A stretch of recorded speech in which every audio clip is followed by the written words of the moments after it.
Julia Greely is known in Denver as the Angel of Charity. She was born into slavery in Missouri and was a victim of injustice. One of her masters beat her with a whip, causing her to lose sight in one eye. This is why she's usually painted with one eye closed. After gaining freedom, she worked in the homes of white families. In Denver, she understood the Catholic faith and felt a strong devotion to the Sacred Heart that would last a lifetime.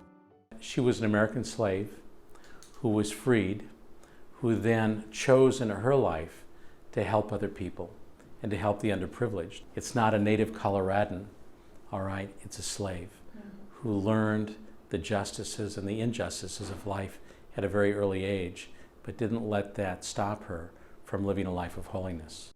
Each month, she visited the Denver Fire Department to tell them about the Sacred Heart.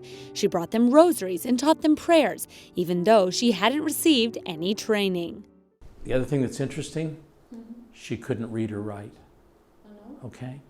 So when you think about the saints in the church, we read what they wrote, okay? And that sort of thing. The only thing that we have of hers is an X on a property deed that someone gave her. So there's nothing that ever written down about her. Yet, when she died, she collapsed in church because she went to Mass every day. She received communion every day. She collapsed in Sacred Heart Church and was brought to a nearby house where she died the next day. Her body was, after her death, lied and stayed at the church for about 5 hours. And hundreds of people in Denver came to view her, the rich and the poor. She walked the streets in the dark of night to tend to the poorest and wasn't ashamed to receive help. When they exhumed her corpse, they discovered she had suffered rheumatoid arthritis in every bone of her body and had only 6 teeth, yet that did not stop her from helping others.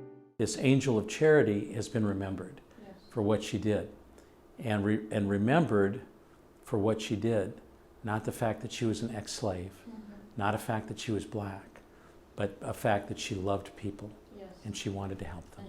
In 1910, Julia Greely entered the Franciscan order as a layperson and was very active until her death in 1918. The Jesuits from the Sacred Heart Parish in Denver considered her the most enthusiastic promoter of the Sacred Heart.